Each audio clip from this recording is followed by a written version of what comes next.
Caio, na sua avaliação, a primeira-dama, Janja, erra ou acerta na condição de primeira-dama ao ignorar o protocolo? Olá, Basília. Olá, doutor Zé Eduardo. Saudações à nossa audiência. Vamos lá.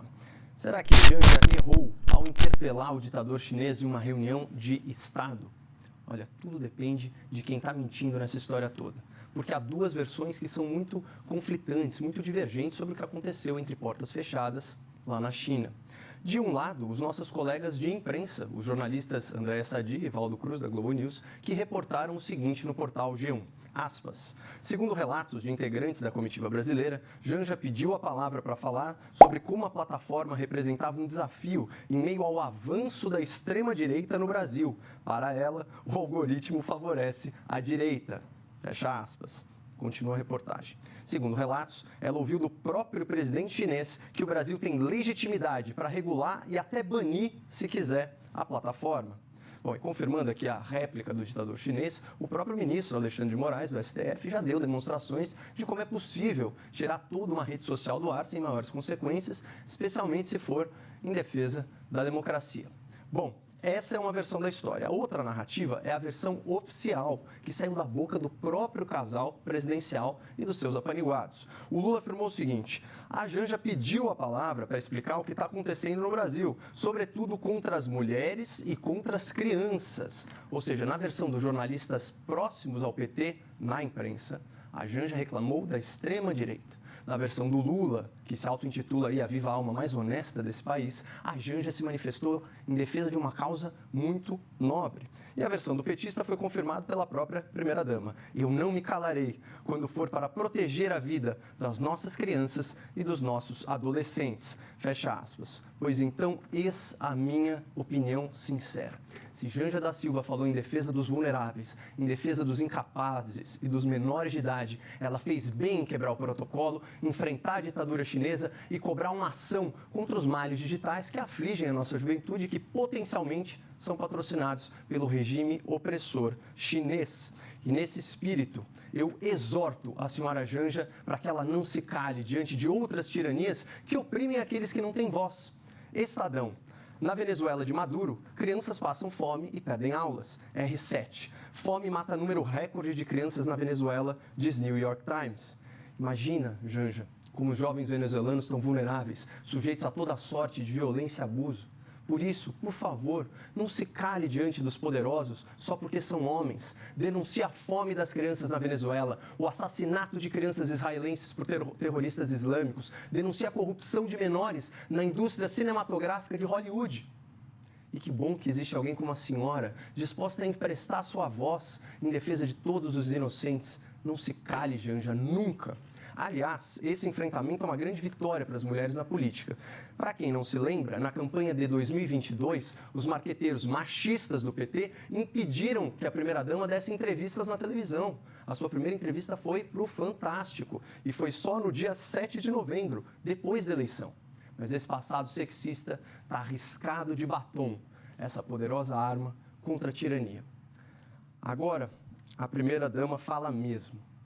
Até porque, segundo Lula, a mulher dele não serve só para ser uma dona de casa, como milhões de mães de família do país.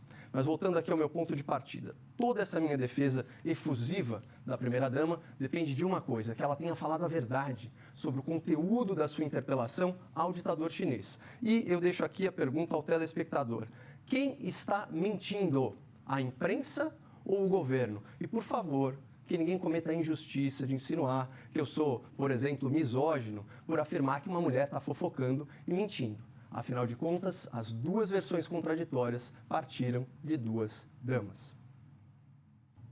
Este episódio mostrou que nem todo mundo dentro do governo, certo ou errado, está satisfeito, feliz com os comportamentos da primeira-dama Janja da Silva, a ponto de alguém que estava lá, né, da comitiva do presidente, em um jantar junto ao presidente chinês, fazer com que outras pessoas soubessem a interpretação desta pessoa sobre o que aconteceu no jantar. Ao criticar Janja, invariavelmente, quem sofre é o governo. A pergunta é, Coppola, essas novas declarações da primeira-dama falando que quebra protocolo sim, enfraquecem ou fortalecem o governo sob a sua ótica? A gente tem um primeiro ponto importante. Se houve alguma quebra de protocolo, como deu a entender a própria explanação do Dr. Zé Eduardo sobre os usos e costumes, né, nesses grandes jantares diplomáticos, aos quais ele teve aí o prazer de atender, se houve quebra de protocolo, o ambiente não era um jantar. Eu confesso que eu li até que algumas informações, bastante notícias sobre isso, eu não vi em nenhum momento que se tratava de um jantar, mas sim de uma reunião, e daí o embaraço. Outro ponto, o jornalista, ou pelo menos o bom jornalista, ele tem um dever de apuração, né?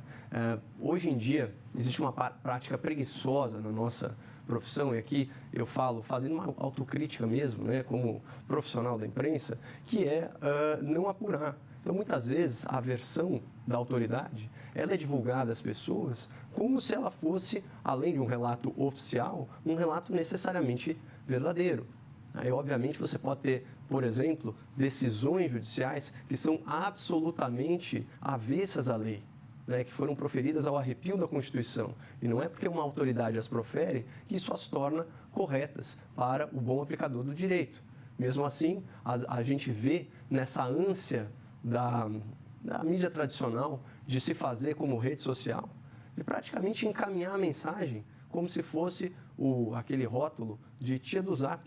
Recebi, já repassei para a audiência. Então, esse é um outro ponto que o doutor Zé Eduardo trouxe. Aliás, eu sou infinitamente grato ao doutor, ele sabe disso, sempre fazendo aí acréscimos valorosos ao meu vocabulário, e dessa vez foi o protocolo machista, Zé. Eu acrescentaria no protocolo machista o silenciamento da mulher. Eu desafio você, telespectador, a entrar agora no seu mecanismo de busca e procurar alguma entrevista televisiva, eu acho que até entrevistas em mídia escrita, da senhora Janja da Silva antes da eleição do seu marido. Então, quando ela fala, como mulher, eu não admito que alguém me dirija dizendo que eu tenho que ficar calada, isso tem um componente biográfico muito forte, porque ela foi silenciada pelo protocolo machista da campanha do PT.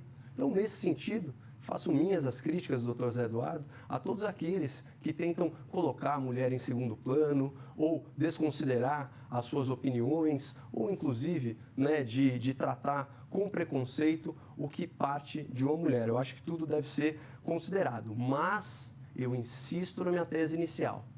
Ou a versão oficial está incorreta ou o que foi reportado é fake news. Então, eu acho que esse é o verdadeiro debate aqui. A quebra do protocolo depende de circunstâncias, como bem explanou o Dr. Zé Eduardo, nós desconhecemos.